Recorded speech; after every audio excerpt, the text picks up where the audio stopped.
O anjo que caiu do céu. Antes do amanhecer, o céu sangrou. Não foi o vermelho suave do sol nascendo, foi uma fratura, uma cicatriz de luz branca rasgando as nuvens de lado a lado, como se alguém tivesse partido o próprio firmamento ao meio, e do centro daquela ferida luminosa, algo caiu. Caiu rápido.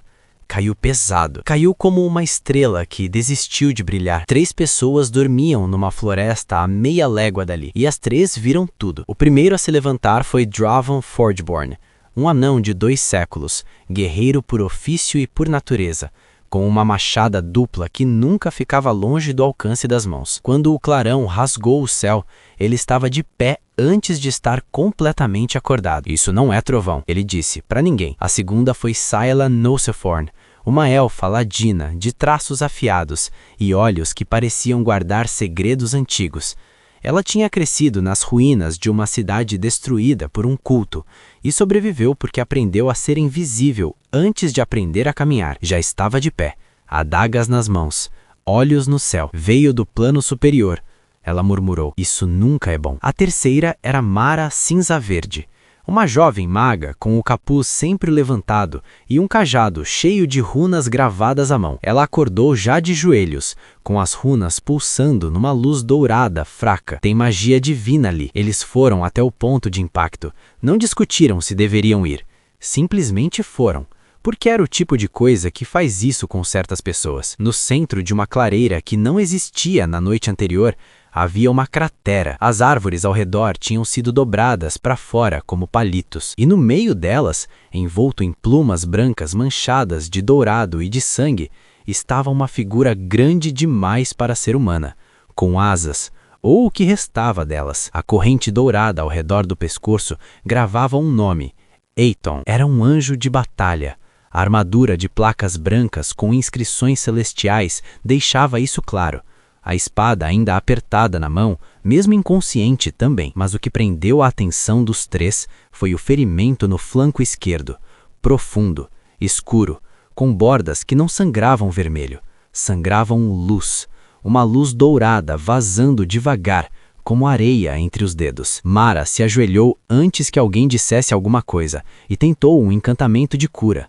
Depois outro, depois mais um, cada vez mais forte. Nada. Não é ferida física, ela disse, recuando, com olheiras de esforço. É algo que cortou direto na essência dele. Magia convencional não alcança isso. Dravon soltou um suspiro longo, do tipo que carrega o peso de decisões que ele já sabia que ia ter que tomar. Precisamos levá-lo para a cidade. Eles não chegaram nem a sair da floresta. O cheiro veio primeiro, enxofre, quente e acre. Sila parou no meio do passo. Temos companhia. Saíram das sombras aos pares. 6 criaturas humanoides com pele cinza escura, olhos sem pupila e chifres curvados. Batedores demoníacos. Tinham rastreado o anjo até ali. Dravon depositou Eiton no chão com cuidado e pegou a machada. 3 para mim, disse sem esperar resposta e avançou. Sila não avançou. Sumiu. 2 demônios à direita ficaram olhando em volta tentando encontrá-la. Ela estava atrás dos 2. Em 2 movimentos precisos, as adagas encontraram os lugares certos.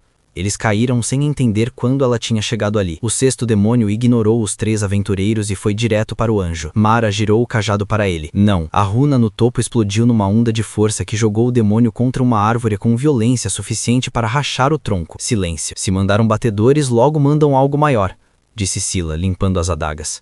Então precisamos mover, disse Dravon. Para onde? Mara já sabia a resposta antes de falar. O templo de Varus. Em Aldren. 2 dias de viagem. Com demônios no encalço?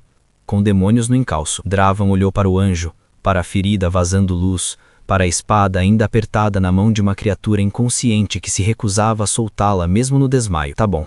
Vamos andar. Na metade da segunda noite, Eiton acordou. Não foi gradual. Os olhos dourados abriram de uma vez, sem pupila, emitindo uma luz fraca no escuro. Ele tentou se levantar. Fica quieto, disse Dravon. Você tem um buraco no lado que não fecha. O anjo virou a cabeça.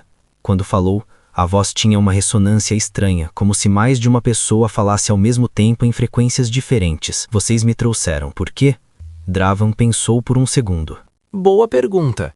Mara chegou perto, o cajado na mão por reflexo. A ferida, o anjo disse, antes que ela perguntasse, foi feita por uma lâmina que não pertence a nenhum dos mundos que vocês conhecem.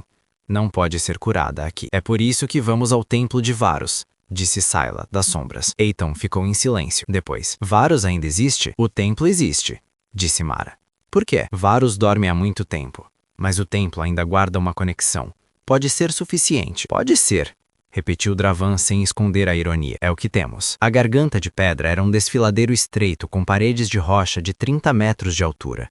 Trilha larga para 2 pessoas. Impossível para recuar com facilidade. Sayla tinha recomendado evitar. Foram pelo desfiladeiro de qualquer forma, porque a alternativa custava um dia a mais que eles não tinham. Sayla parou no terço central. Já estamos rodeados. Eles vieram das próprias paredes, atravessando a pedra sólida como fumaça. 4 guardas demoníacos, maiores que os batedores, com machados de metal negro que absorviam a luz.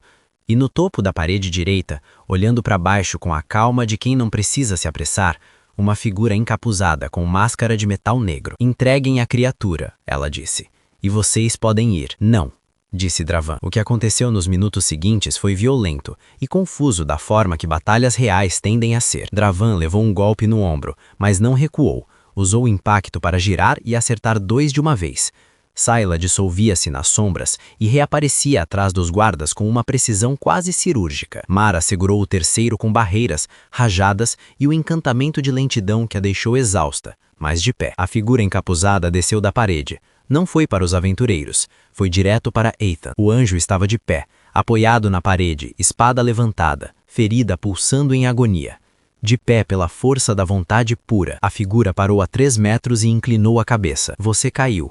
E os que caem não voltam. Essa, disse Eitan, a voz tremendo, mas firme, é uma afirmação que já foi feita antes, e atacou. Não foi gracioso, foi um golpe tosco, pesado, apostando tudo na força que restava. A lâmina iluminou o desfiladeiro inteiro com luz branca por uma fração de segundo. A figura recuou, não derrotada, recuou, como se o golpe tivesse dito algo que ela não esperava ouvir.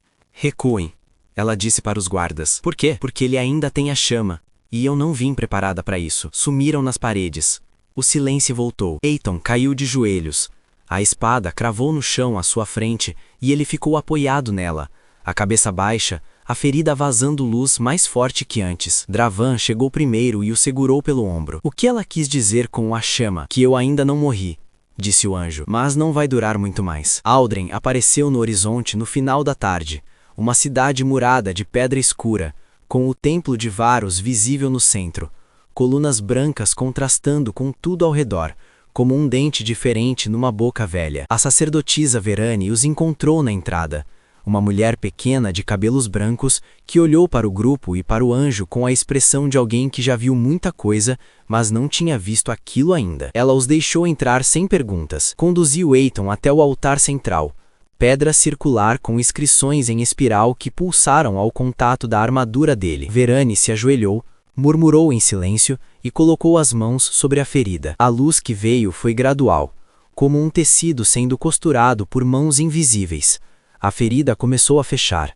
A luz dourada parou de vazar. Mais tarde, quando as estrelas tinham tomado o céu, Eitan estava sentado no altar, ferida selada, não curada, mas selada. O que aconteceu lá em cima?